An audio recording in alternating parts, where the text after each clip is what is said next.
Good morning students आज हम कृतिका भाग 1 का पाठ नंबर 2 मेरे संग की औरतें, जिसकी लेखिका हैं मृदुला गर्ग जी, इसके बारे में जानेंगे।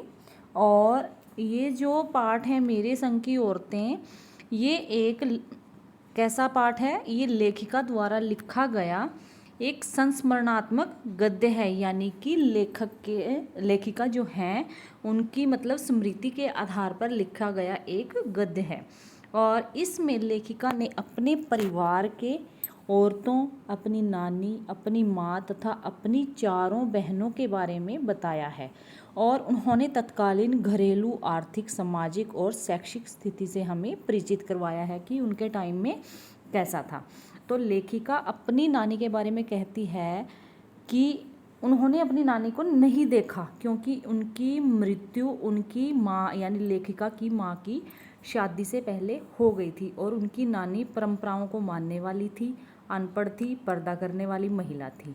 उनके पति शादी के तुरंत बाद उन्हें घर पर छोड़कर बैरिस्ट्री यानी वकालत करने के लिए विलायत यानी विदेश चले गए थे।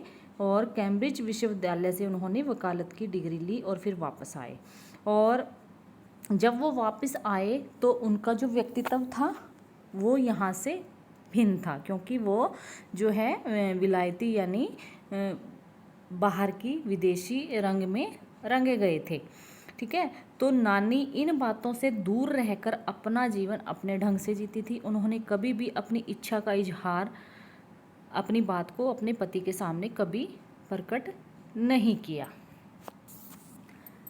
तो अपनी मृत्यु के निकट जानकर उन्होंने, जब उनकी नानी की, लेखिका की नानी की जब मृत्यु थी, अपनी मृत्यु को वो कुछ शायद बीमार थे, तो उन्होंने अपने पति के स्वतंत्रता सेनानी मित्र प्यारे लाल शर्मा को बुलाकर कहा कि उनकी बेटी का रिश्ता यानी लेखिका का रिश्ता मतलब लेखिका की माँ का रिश्ता अपने जैसे किसी स्वतंत्रता, ये नानी बात कर रही हैं, नानी की बात बता रहे हैं कि लेखिका की माँ का रिश्ता किसी स्वतंत्रता सेनानी के परिवार से करा दें।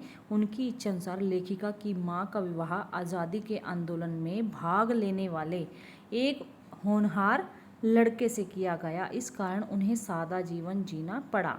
वे रात में जाकर खादी की साड़ी बांधने का प्रयास किया करती थी। वैसे तो लेखिका की माँ कमज़ोर शरीर की थी। वे घर पर किताबें पढ़ती, साहित्य चर्चा करती, संगीत भी सुनती थी।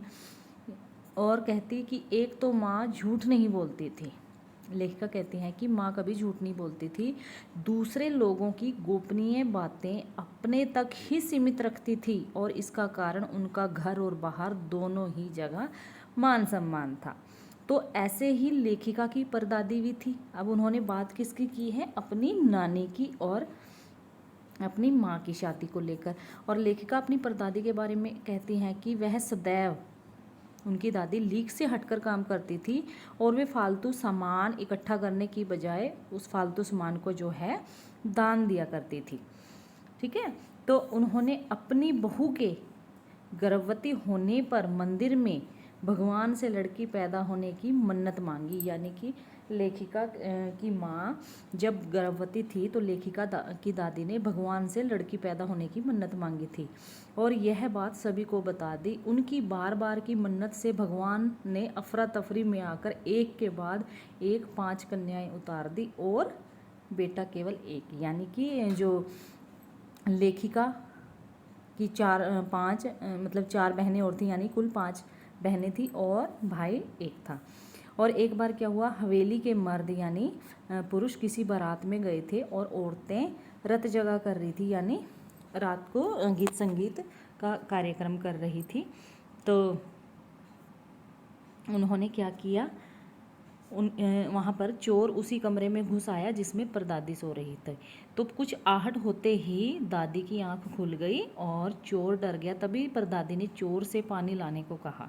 लेखिका अपनी परदादी की बात बताते हुए कहते हैं कि चोर को ही पानी लाने के लिए कहा और पानी लाते समय चोर को पकड़ लिया गया और उनके सामने लाया गया। उन्होंने पानी पीकर आधा पानी चोर को पिलाया और उसे बेटा मानते हुए चोरी छोड़ भी उसको, चोर को समझाया कि तुम चोरी छोड़कर खेती करो और उनको खेती करने की सलाह दी और उस दिन से उस चोर ने चोरी करनी छोड़ दी और खेती करने लगा। 15 अगस्त 1947 को जब देश में आज़ादी का जश्न मनाया जा रहा था, तब लेखिका को टाइफाइड बुखार था। डॉक्टर की सलाह पर उनको बाहर नहीं जाने दिया गया। उसके पिता उसे ब्रदर्स कारामजोव नामक उपन्यास दिया, जिसके कई अंशों को लेखिका ने बार बार पढ़ा। तो लेखिका अपनी नानी, माँ और परदादी के बारे में बताने के बाद अपनी बहनों के बारे में कहती हैं कि उसकी सबसे बड़ी बहन थी मुंजल, और जिसे घर में रानी कहते थे। उसने शादी के बाद मंजुल भगत नाम से लिखना शुरू कर दिया। एक जो लेखिका हैं मंजुल भगत के नाम से भी हमारे इसमें गद्य में उनकी रचनाएं हैं।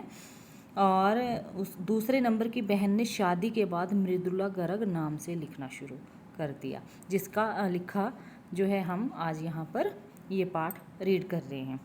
तो इसके बाद ही दो बहनें रेणु और चित्रा जो थी वो लेखन कार्य से बची रही, और सबसे छोटी बहन अचला अंग्रेजी में लिखने लगी तथा छोटा भाई राजीव हिंदी में लिखने लगा। उनकी तीसरी बहन रेणु बीए नहीं करना चाहती थी, परंतु पिताजी और घर वालों का मान रखने के लिए उन्होंने किसी तरह बीए कर ली।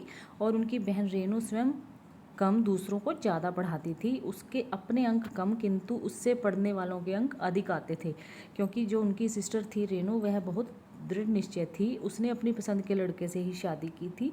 और सबसे छोटी बहन अचला जो थी वो पत्रकारिता में उन्होंने प्रवेश लिया और पिताजी की पसंद से शादी की। बाद में वह भी लेखन कार्य में संलग्न हो गई। तो इस तरह जो लेखिका की बहनें थी वो जो है लेखन कार्य में उन्होंने अपना योगदान दिया। और विवाह के बाद लेखिका यानी मृदुला गर्ग जी को क्या बिहार के डालमिया नगर जैसे पिछड़े स्थान पर रहना पड़ा। यहाँ सिनेमा देखते समय पति पत्नी जो है अलग अलग बैठते थे। उन्होंने वहाँ मर्दों को यानी पुरुषों और औरतों के एक साथ नाटक करने के लिए राजी कर लिया और नाटकों से अकाल राहत कोष के लिए धन भी इकट्ठा किया। तो इसके बाद लेखिका जो है कर्नाटक के बांगलकोट में भी रही। वहाँ उन्होंने कैथोलिक बिशप से स्कूल खोलने की प्रार्थना की, जिसे उन्होंने अनसुना कर दिया। बाद में अनेक लोगों की मदद से जो है उन्होंने अंग्रेजी, कन्नड़, हिंदी सिखाने वाला एक स्कूल खोला और स्कूल को कर्नाटक सरकार से मान्यता भी दिलवाई। लेखिका सोचती थी कि शहर में अकेले मंजिल की ओर बढ़ते जाने का मज़ा कुछ और ही है। तो इस पाठ में लेखिका ने जो है साधारण बोलचाल के और उर्दू फारसी के शब्दों का यहाँ पर बहुत ज़्यादा प्रयोग किया है। और ये सारांश मैंने आपको बताया है। चैप्टर काफ़ी लंबा है जो हमारी 3 या 4 ऑनलाइन क्लास में कंप्लीट होगा। तो इसको हम डिटेल में ऑनलाइन क्लास में डिस्कस करेंगे। इसमें बहुत सारे ऐसे शब्द हैं जो शायद आपने कभी सुने भी नहीं होंगे और उनका जो है हम साधारण अर्थ करके फिर उनको वाक्यों में प्रयोग करेंगे। और इस लेसन को ये संस्मरण यानी एक स्मृति आधारित जो है गद्य लेखन है, और इसके माध्यम से हमें जो है आज़ादी के टाइम से पहले की बहुत सारी चीज़ों को मान्यताओं को, प्रथाओं को जानने में जो है सहायता मिलेगी। तो thank you, have a nice day.